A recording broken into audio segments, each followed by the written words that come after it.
Now, I've had countless times in my life where I followed my feelings and made bad choices. There's so many that I'm not going to try to get into those today. I will share with you one time when feelings almost derailed something that was important.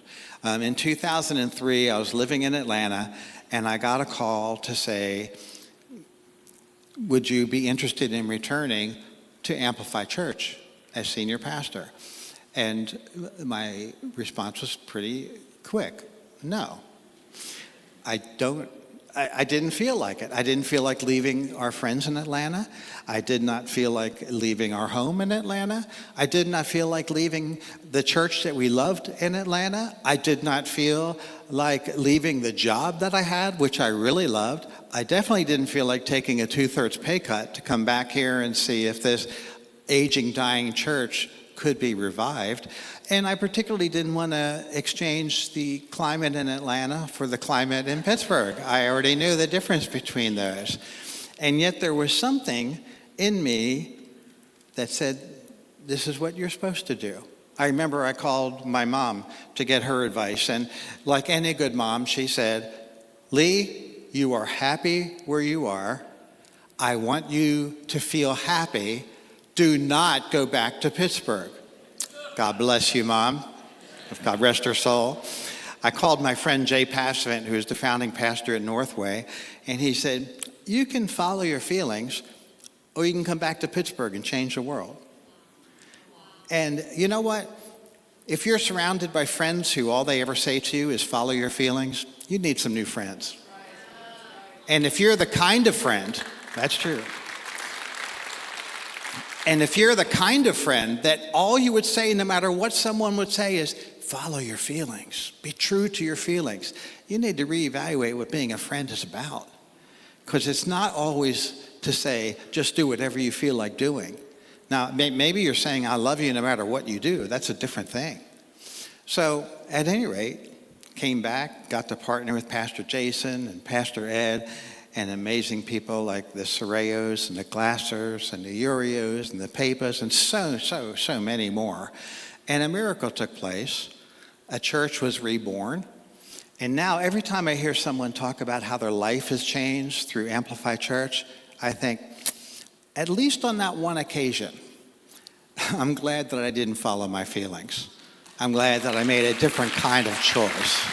So. Nothing I've done compares to what Linda and I experienced when we went to Cambodia to visit the orphanage that Amplify Church is involved in. We met the couple that oversees the orphanage, and their names are Sinai and Samalay. And Samalay told us that during the nightmare years of the killing fields in Cambodia, that she was 13 years old, and they took her father.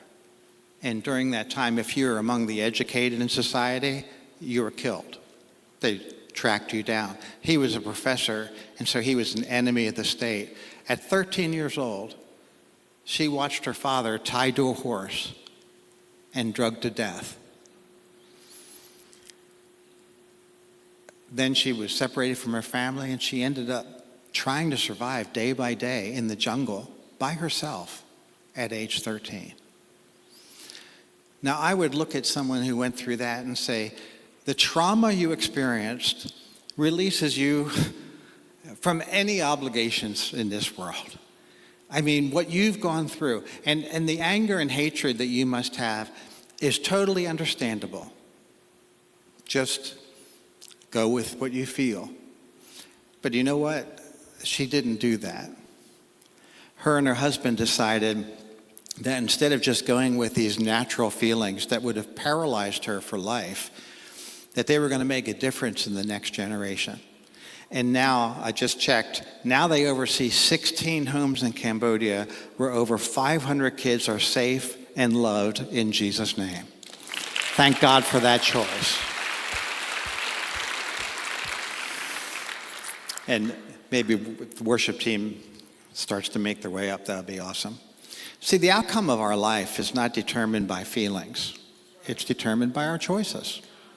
And, it's natural to have as a high goal of life to feel happy. I just want to feel happy. I just want to feel happy. And I want to feel happy. Everybody should want to feel happy. But perhaps a higher goal is to serve God and make a difference in the world. And not just have as the goal. And for your children and your grandchildren, if your primary goal is, I just want them to feel happy, maybe you need to adjust that goal, that they might follow God in such a way that the world becomes a better place because of what they have said or done. And of course, you also want to pray for their happiness, but don't make that the only thing. Don't make that the bottom line.